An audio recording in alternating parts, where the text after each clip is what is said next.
Hello children, myself Mrs. Tanuja Dhiren Yagnik. I am going to put video on the second lesson of geography, that is the sun, the moon and the earth.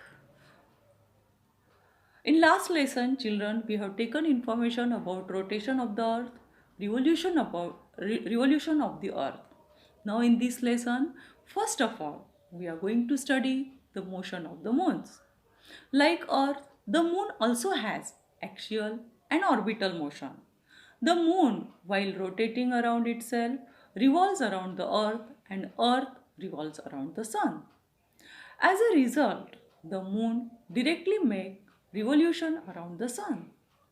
The time taken by the moon to make one revolution around the earth and one rotation around itself is the same. Therefore, we constantly see one and the same side of the moon always. Children, see the diagram of perigee and apogee carefully, which is given on page number 3 of your textbook. Due to the moon's elliptical orbit of revolution, its distance from the earth is not the same every time along its orbit.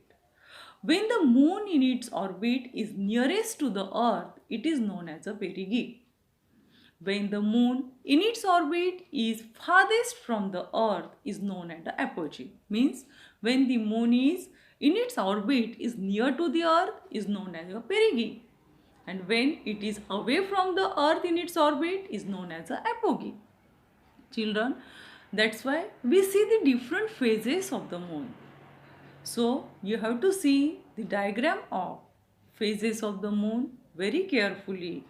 Okay, I am putting in this video also the diagram and you can see in your textbook page number 3 diagram very carefully.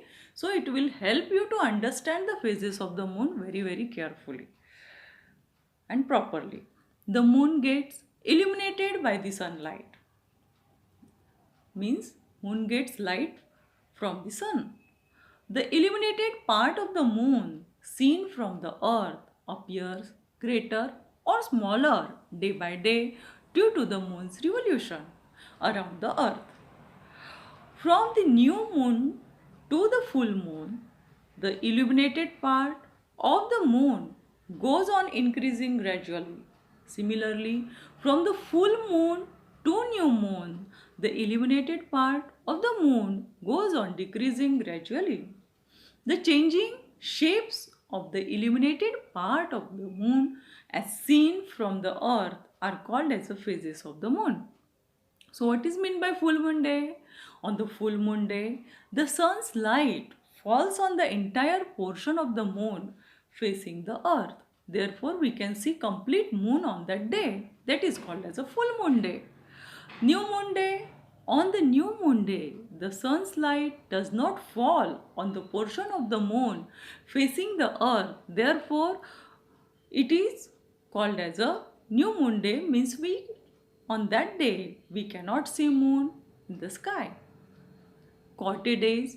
On the first and the third quarter days, the sun's light falls on the half portion of the moon facing the earth. Therefore, the moon disk appears as a semicircle.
We will see What is meant by eclipses? First of all, we are going to see why the eclipses takes place or why it happens. The orbital path of the earth and that of the moon. The orbital path of the earth around the sun and that of the moon around the earth are not in the same plane.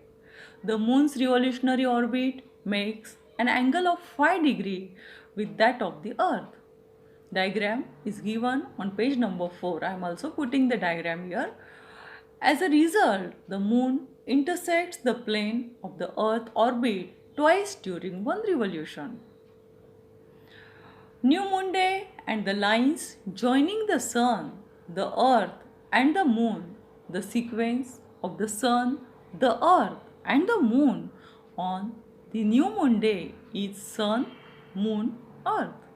Even so, the lines joining the sun, the moon and the earth may not make an exact angle of 0 degree on every new moon day. Full moon day and the lines joining the sun, the earth and the moon. The sequence of the sun, the earth and the moon on the full moon day is sun, earth, moon. Even so, the line joining the sun, the earth and the moon may not make an exact angle of 180 degree on every full moon day. A reason behind non-occurrence of eclipses on every new moon day and full moon day is the same, that we can't observe the eclipses on every full moon day and on every new moon day because the sun, the earth and the moon may not be in one straight line in the same plane. Therefore, eclipses do not take place on every new moon day and full moon day, children. Eclipses and the position of the sun, the earth and the moon. On some new moon day or on some full moon day, the sun, the earth, the moon fall in one straight line in the same plane. Eclipses occur on such occasions. This may be solar eclipse or lunar eclipse. First of all, in this part, we are going to take information about solar eclipse.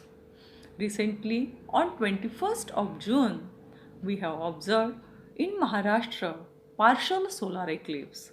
The pictures of the partial solar eclipse, and in some part of Rajasthan, we have observed total solar eclipse. So these pictures I am going to put in this video. You can see it very carefully, children.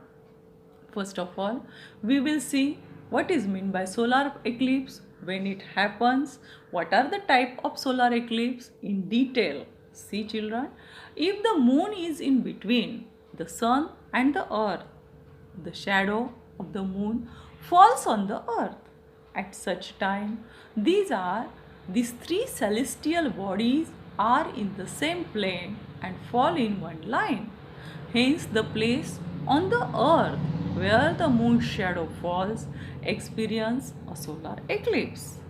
See the diagram of solar eclipse very carefully, children. See the position of the sun, moon and the earth on particular day. Which day the solar eclipse takes place? On new moon day.